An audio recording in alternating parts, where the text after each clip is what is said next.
ये वीडियो में हम डिस्कस करने वाले हैं ग्लाइकोलिसिस, जो कि रेस्पिरेशन का बहुत इंपॉर्टेंट चीज़ है। तो इसको मैं शॉर्ट में आपको मैं क्रैश कोर्स दूंगा ग्लाइकोलिसिस का, कि कैसे आप इसको शॉर्ट में, आपको 10 स्टेप्स की याद रखने हैं कि 10 स्टेप्स में कैसे ही ग्लाइकोलिसिस होती है, कैसे हमें एटीपी मिलते हैं, कैसे एनर्जी रिलीज होती है। ठीक है, तो ये हम डिस्कस करेंगे। पहला स्टेप जो है हमारा वो है ग्लूकोज।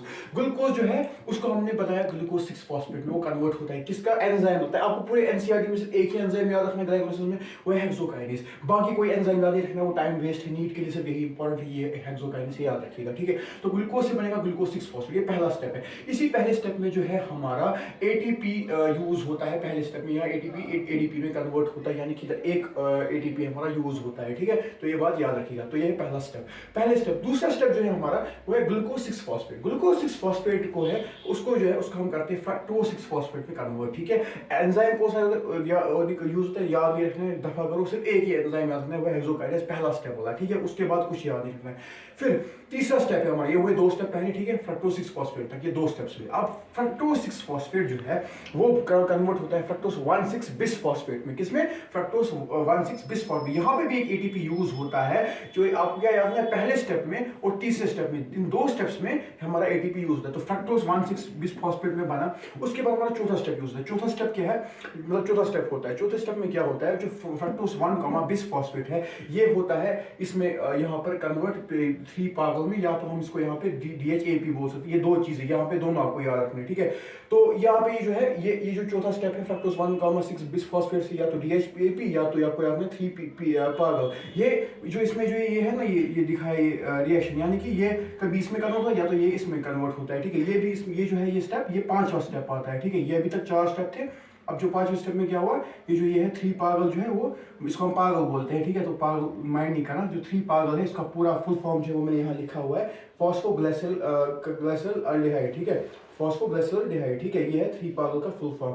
तो ये 3 पागल जो है ये DHAP बन सकते हैं, या DHAP जो है वो भी 3 पागल में कन्वर्ट हो सकता है। फिर जो 3 पागल जो है, यहाँ पे आप छठा स्टेप देखना है। जो 3 पागल है ये जो है ये कन्वर्ट होता है 1,3 बिस ये BPGA में, यानी कि बुपागल भी हम इसको बोल सकते हैं, BPGA। इसका फुल फॉर्म क्या होता है, यहाँ पे मैंने भी लिखा नहीं है, तो यहाँ पे है 1,3 बिस फॉस्फोग्लिसरिक एसिड। बिस फॉस्फोग्लिसरिक एसिड इसका फुल फॉर्म है, 1,3 बिस फॉस्फोग्लिसरिक एसिड। ठीक है, इधर क्या होता है इस वाले स्टेप में, यहाँ H3PO4 यूज होता है, जो कि NADH को रिड्यूस करता है into NADH plus H positive में यहाँ पे रिड्यूस होता है। उसके बाद जो है 1,3 BPGA जो है ये होता है कन्वर्ट 3 PGA में। इसमें भी एक यहाँ पे आपको इंपॉर्टेंट चीज देखनी है, 7 जो स्टेप है इसमें ग्लाइकोलिसिस का, इसमें एक ATP हमको मिलता है। क्या मिलता है? एक ATP हमको मिलता है, यानी कि एक गेन होता है ATP। तो यहाँ पे एक ATP गेन हुआ, तो यहाँ हुआ 3 PGA बन जाता है। यहाँ पे 7वां स्टेप है। फिर 8वें स्टेप में क्या हुआ, 3 PGA जो है वो 2 PGA में कन्वर्ट होता है, ये आपको सीधे याद रखना है।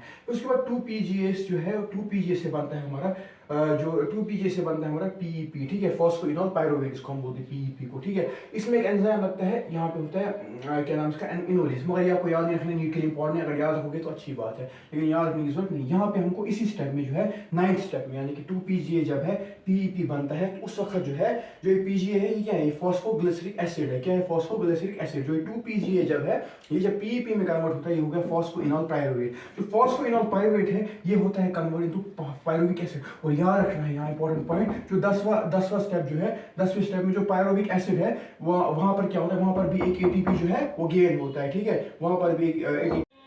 तो जो हमारा लास्ट स्टेप था, जो मैं बोल रहा हूँ आपको, पायरुविक एसिड जो हमारा बना 10वें स्टेप में, लास्ट स्टेप है, इसमें भी हमारा जो एक ATP जो है, ATP हमारा गेन होता है, एक ATP मिलता है हमको। ठीक है, तो होगा एक और आपको मेन चीज, अब जल्दी मैं आपको बोल रहा हूँ एक चीज, क्रैश कोर्स है तो जल्दी बोलना। जो स्टेप नंबर 1 है उधर में एक ATP यूज होता है, स्टेप नंबर 3 जो उधर भी एक ATP यूज होता है, तो स्टेप नंबर 7 है उसमें एक ATP गेन होता है। और जो स्टेप नंबर 10 है, लास्ट स्टेप में, जो लास्ट स्टेप जो है 10th स्टेप जो है, इसमें हमारा एक ATP गेन होता है। ठीक है, अब आप बोलोगे कि अब नेट गेन कितना हो, देखो क्या होता है, जो यहाँ पे ये है ना, ये एक साइकिल चल रही है, मतलब ये एक साइकिल यहाँ से चल रहा है, यहाँ से भी सेम साइकिल चल रहा है, तो इसको हम इंटू 2 कर सकते हैं, यहाँ पे इसको हम इंटू 2 कर सकते हैं, क्योंकि हम इसको भी यहाँ पे मुजरा रख रहे हैं, मतलब इसको भी हम रख रहे हैं यहाँ पर, कंसिडर कर रहे हैं इसको DHAP को भी, क्योंकि यहाँ पे भी सेम पाथवे फॉलो होगा यहाँ पर। तो हम इसको यहाँ पे शॉर्ट में इसी को यहाँ पे इंटू 2 करें। जब हम इसको इंटू 2 करेंगे तो यहाँ पर जो है नेट गेन कितना होगा, पहले तो हमें 2 ATP मिल रहे थे, कहाँ पे, 7th और 10th स्टेप में, लेकिन अब हमें 2 बार 2 ATP मिलेंगे। जो हमें 2 बार 2 ATP बनेंगे वो टोटल मिलाकर 4 ATP बन जाएंगे। ठीक है, है।